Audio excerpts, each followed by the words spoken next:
أو تقول لو أن الله هداني لكنت من المتقين أو تقول حين ترى العذاب لو أن لي كرة فأكون من المحسنين بلى قد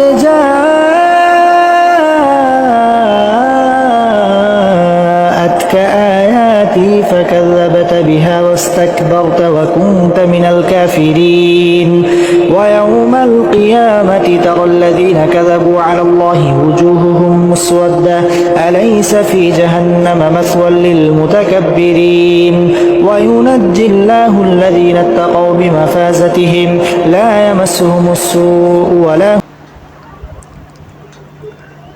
বিসমিল্লাহির রহমানির রহিম।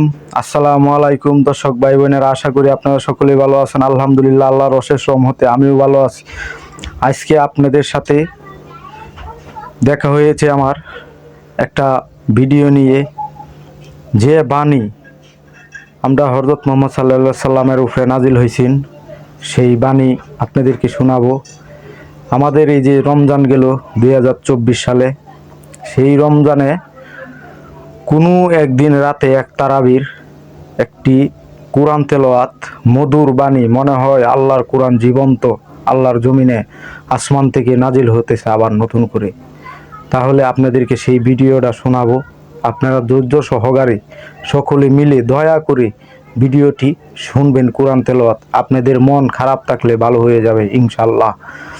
আল্লাহর কোরআনের বাণী এত মিষ্টি, এত মধুর, আমার মানে শুনতেই খালি মনে চায়। তাহলে সেই তারাবির দৃশ্যটা কে জানি ধারণ করছে, আর তার কণ্ঠের মধ্যে আল্লাহ এই যে এত মধু দিছে, আমরা তার জন্য দোয়া করি সে জানি সামনের দিকে এর চেয়ে ভালো করে জানি আরও কোরআন তেলাওয়াত করতে পারে। আমরা এই কোরআনের পাখিগুলাকে আমরা সকলেই মূল্যায়ন করার চেষ্টা করব। তাহলে সকলেই ভিডিওটি মনোযোগ সহকারে শুনুন। أو تقول لو أن الله هداني لكنت من المتقين أو تقول حين ترى العذاب لو أن لي كرة فأكون من المحسنين بلى قد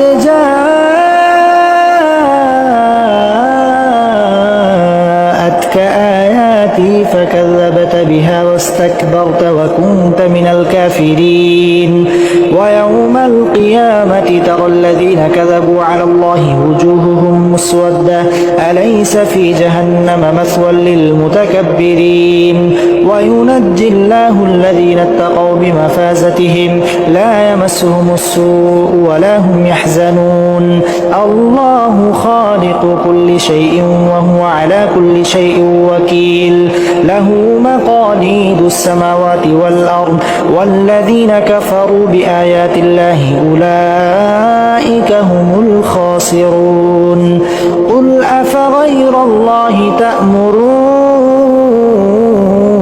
تأمروني أعبد أيها الجاهلون ولقد أوحي إليك وإلى الذين من قبلك لئن أشركت ليحبطن عملك ولتكونن من الخاسرين بل الله فاعبد وكن من الشاكرين وما قدر الله حق قدره والأرض جميعا قبضته يوم القيامة والسماوات مطويات بيمينه سبحانه وتعالى عما يشركون ونفخ في الصور فصعق من في السماوات ومن في الأرض إلا من شاء الله ثم نفخ فيه أخرى فإذا هم قيام ينظرون وأشرقت الأرض بنور ربها ووضع الكتاب وجيء بالنبيين والشهداء وقضي بينهم بالحق وهم لا يظلمون ووفيت كل نفس ما عملت وهو أعلم بما يفعلون وسيق الذين كفروا إلى جهنم زمرا حتى إذا جاءوها فتحت أبوابها وقال لهم خزنتها ألم يأتكم رسل منكم يتلون عليكم آيات ربكم وينذرونكم لقاء يومكم هذا ولكن حقت كلمة العذاب على الكافرين قيل ادخلوا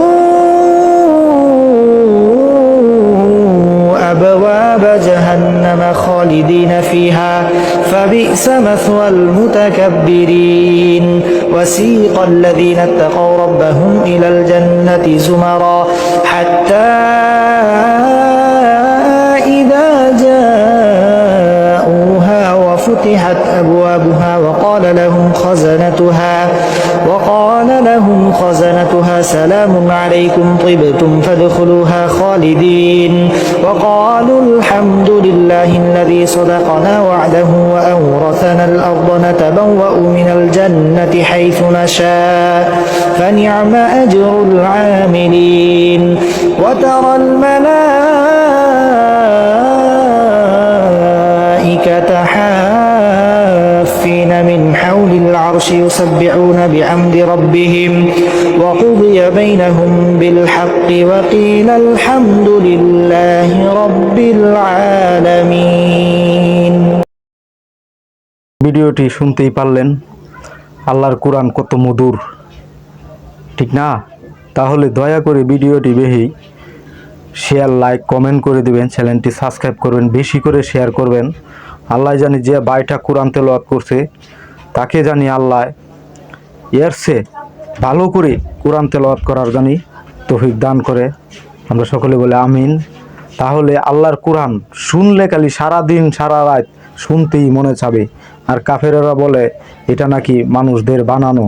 না, এত সুন্দর বাণী পৃথিবীর কোনো মানুষে বানাতে পারে না, ক্ষমতাও নেই। একটা কোরআনের আয়াত কেউ বানানোর মতো ক্ষমতা তাদের নেই। তাহলে কিছু কিছু কাফের আছে পৃথিবীর মাঝে, তারা দাবি করে এই কোরআনের মধ্যে ভুল আছে। যেরকম ভারতে দাবি করছেন কোরআনে বলে ভুল আছে, কোরআনে কোনো ভুল নেই। এটা আল্লাহ তাআলা পৃথিবীর মাঝে আমার হযরত মুহাম্মদ সাল্লাল্লাহু আলাইহি সাল্লামের উপরে নাজিল করছে, আল্লাহর কিতাব, এখানে কোনো ভুল থাকতে পারে না। তাহলে সকলেই ভালো থাকবেন, সুস্থ থাকবেন। ভিডিওটি বেশি করে শেয়ার করবেন, লাইক দিবেন, কমেন্ট করবেন, চ্যানেলটি সাবস্ক্রাইব করবেন, আমার জন্য দোয়া করবেন, আমিও আপনাদের জন্য দোয়া করি। কোরআন তেলাওয়াতটি ভালো লাগলে বেশি করে শেয়ার করবেন। সকলেই ভালো থাকবেন, সুস্থ থাকবেন। আল্লাহ।